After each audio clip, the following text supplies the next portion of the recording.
নির্বাচন নিয়ে human rights ওয়াচের প্রতিবেদনে কী বার্তা দিচ্ছে?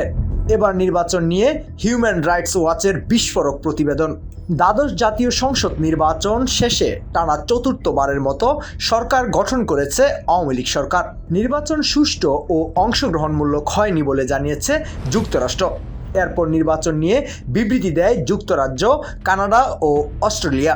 গণতান্ত্রিক পরিবেশ তৈরির আহ্বান জানিয়ে মন্তব্য করেন জাতিসংঘের মানবাধিকার হাই কমিশনার ভলকার তুর্ক। এবার প্রতিবেদন প্রকাশ করেছে আন্তর্জাতিক মানবাধিকার সংগঠন হিউম্যান রাইটস ওয়াচ।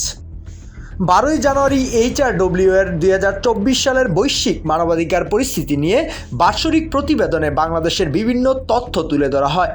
প্রতিবেদনে বলা হয়, 7 জানুয়ারি বাংলাদেশে অনুষ্ঠিত নির্বাচনের ভোট প্রক্রিয়া অবাধ ও সুষ্ঠু হবে না এমন ধারণা থেকেই দেশটির প্রধান বিরোধী দল বিএনপি বাংলাদেশ জাতীয়বাদী দলের নির্বাচন আসেনি, যা নির্বাচন ও নির্বাচন প্রক্রিয়াকে প্রশ্নবিদ্ধ করেছে।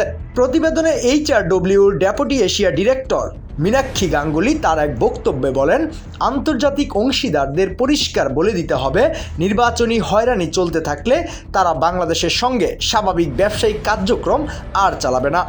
তাদের উচিত গণগ্রেপ্তার এবং বিরোধীদের উপর দমন নিপীড়নের বিরুদ্ধে নিন্দা জানানো। তিনি আরও বলেন, ভিন্ন রাজনৈতিক মত ও ঘুষ না দেওয়ার কারণে আইনশৃঙ্খলা রক্ষাকারী বাহিনী কর্তৃক নিহত ও নিখোঁজের ঘটনায় যথাযথ ব্যবস্থা গ্রহণ করা উচিত।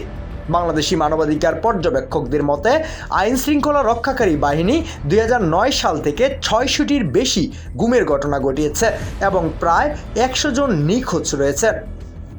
যুক্তরাষ্ট্র র্যাবকে নিষেধাজ্ঞার আওতায় নিয়ে আসার পর গুম হওয়ার ঘটনা উল্লেখযোগ্যভাবে কমেছে। সংস্থাটির নির্বাহী পরিচালক পিরানা হাসান জানান, 2023 সালে শুধু মানবাধিকার দমন এবং যুদ্ধকালীন নৃশংসতার জন্যই নয়, বরং নির্বাচনকালীন সরকারি ক্ষোভ এবং অনৈতিক লেনদেনের জন্য উল্লেখযোগ্য। প্রতিবেদনে বলা হয়, আওয়ামী লীগ নেতৃত্বাধীন সরকার নির্বাচন থেকে দূরে রাখতে বিরোধী দল বিএনপির 8,000-এর অধিক নেতাকর্মীকে গ্রেপ্তার করেছে। তাছাড়া গ্রেপ্তারের পর আদালতে হাজিরের আগেই বেআইনিভাবে আইনশৃঙ্খলা রক্ষাকারী বাহিনী কর্তৃক আটক রাখার বিষয়েও উল্লেখ করা হয় প্রতিবেদনে। সাইবার সিকিউরিটি অ্যাক্ট 2023 ও গণমাধ্যমের কণ্ঠরোধের পাশাপাশি সাংবাদিকদের স্বাধীনতা হরণ ও মত প্রকাশের স্বাধীনতা সংকুচিত করে তোলার বিষয়েও শঙ্কা প্রকাশ করা হয় এইচআরডব্লিউ এর প্রতিবেদনে। এর আগে নির্বাচনের একদিন পর 8 জানুয়ারি বাংলাদেশিদের ভবিষ্যৎ হুমকির মুখে আছে বলে মন্তব্য করেন জাতিসংঘের মানবাধিকার হাই কমিশনার। তিনি বলেন, বাংলাদেশি গণতন্ত্র অনেক কষ্টের মধ্য দিয়ে এসেছিল, এটি নষ্ট হওয়া উচিত নয়। বাংলাদেশ উন্নয়নের রোল মডেল এবং আমি আন্তরিকভাবে আশা করি এটি রাজনৈতিক ও প্রাতিষ্ঠানিক ক্ষেত্র বিস্তার করবে। সকল বাংলাদেশিদের ভবিষ্যৎ হুমকির মুখে।